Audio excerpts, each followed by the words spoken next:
บังนี่น้ำท่วม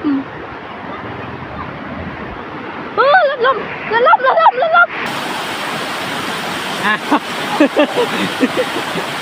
แล้วเกิบลูกเกิบ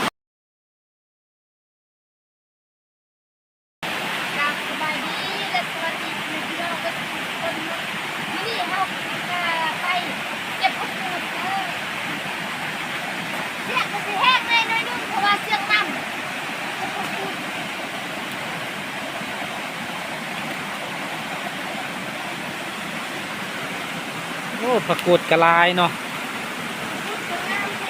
งามแหงประกูดงามนี่ก็ได้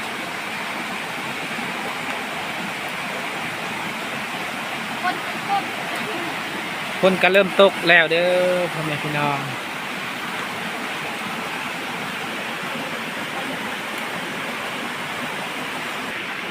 เอาก่อนอื่นกาสบายดีเด้อสบายดีและสวัสดีพ่อแม่พี่น้อง FC เมิร์ดสุขุสุคนเนาะบอกว่าอยู่ในและก็ต่างประเทศกันยินดีตอนรับเข้าสู่ซองพอน้องใสคือเก่าพี่น้องมื้อนี้ฝนกระตกแน่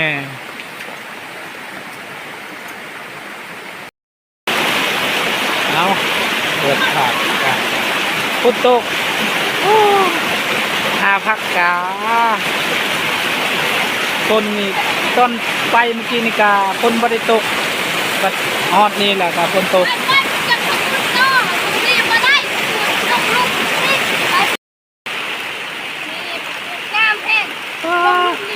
ส่วนพระกูดกาหลายๆพี่น้องแต่ว่าเสียดายแต่ฝนตกมื้อนี้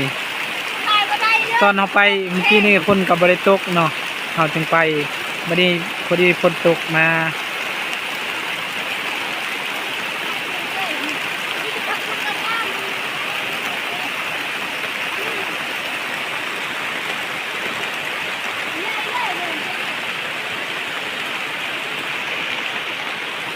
น้ำก็กำลังขึ้นพี่น้อง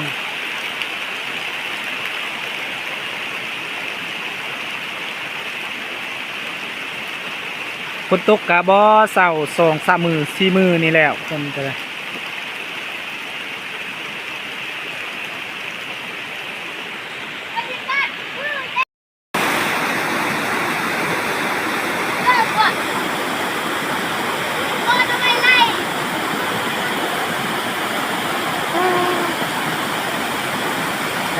คักบรรยากาศ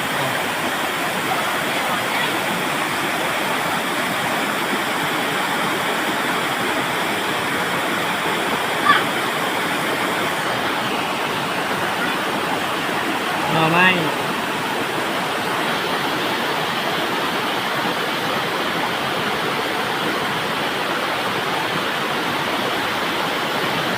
บรรยากาศที่ไปเก็บพัก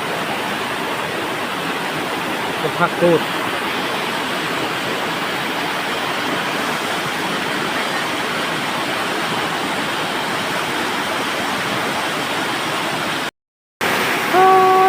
น้ำนี่จะไ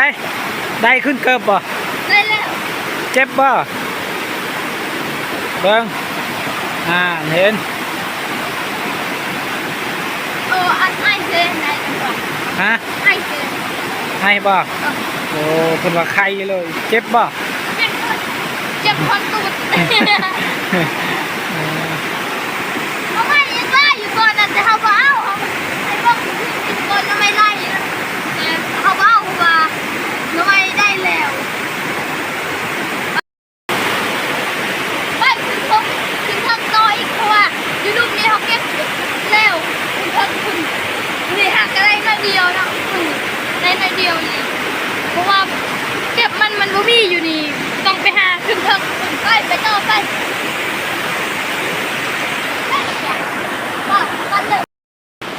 ฟ้านำกะสิกับกะกับบ่ได้แล้วพี่น้องเอ้ยเนาะคือว่าพ่นสีเศร้าแล้วเมื่อกี้นี่เฮามา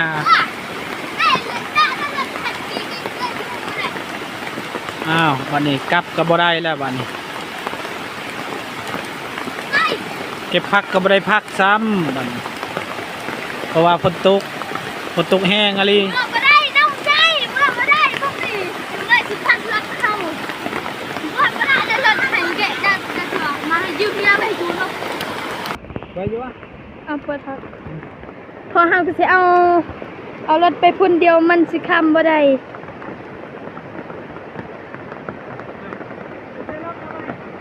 แต่นี่แต่ไปเพิ่นกำลังสิไปเอารถข้ามไปพุ่นอาจสิว่าได้ยินเสียงคนใดเพราะว่าเสียงมันสิค่อยเพราะว่าฝนตกแน่นี่ก็เอาไปตองนี่แหละ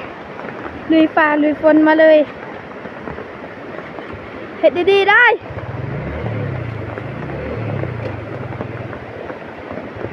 เฮ็ดจังได๋แหละบัดนี้นำกระใหญ่แฮงไอ้บ้าเอ้ยช่วยพัวไว้เอ้ยไอ้บ้าพัวซอยพอน่ะเอารถค้ำบ่ได้เพราะว่าตั้งแต่เมื่อกี้นี่ค้ำได้อยู่แล้วเดี๋ยวนี้มันค้ำบ่ได้เพราะว่าน้ำมันแห้งโพดนี่เห็นบ่ มันจะสิพัดคนไปเลยเป็นจังได้ละบาดนี้กำลังแล้วกำลังเลยเอาท่อรถบึ้งนี่ป้าจนเต็มรถเลยนี่ท่อนี่ นำลึกตอนเขามาเมื่อกี้นี่ก็บ่ได้แห้งคนเศร้าตกเลย มันน่ายากนะดอง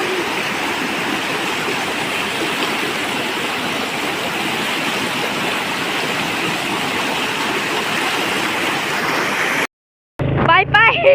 ปัดต้นเมื่อแบบตอนนี้ ไปพักระยะรับน้องบ่ได้พักซ้ำบ่เราเอ้ยบ่สิเก็บพักให้บ่เราเพิ่นว่าสิมือวันอาทิตย์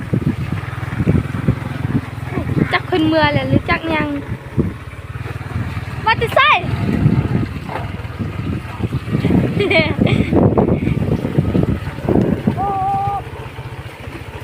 ไปเมื่อวันนี้กองกระมัวแห้ง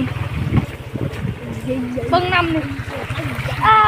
มาที่นี่ข้ามนำเมื่อกี้นี่นำพัดเพิ่นให้ว่าสิไปซอยแต่เพิ่นข้ามมาได้ก็บ่ได้ไปซอยเพิ่นโอเคสำหรับคลิปนี้ก็สิขอจบไว้เพียงส่ำนี้ก่อนเด้อขอบคุณพ่อแม่พี่น้องที่ติดตามนะครับส้มเป็นกำลังใจให้ก็ฝากกดไลค์กดแชร์ให้เด้อสำหรับคลิปนี้ไปแล้วสบายดี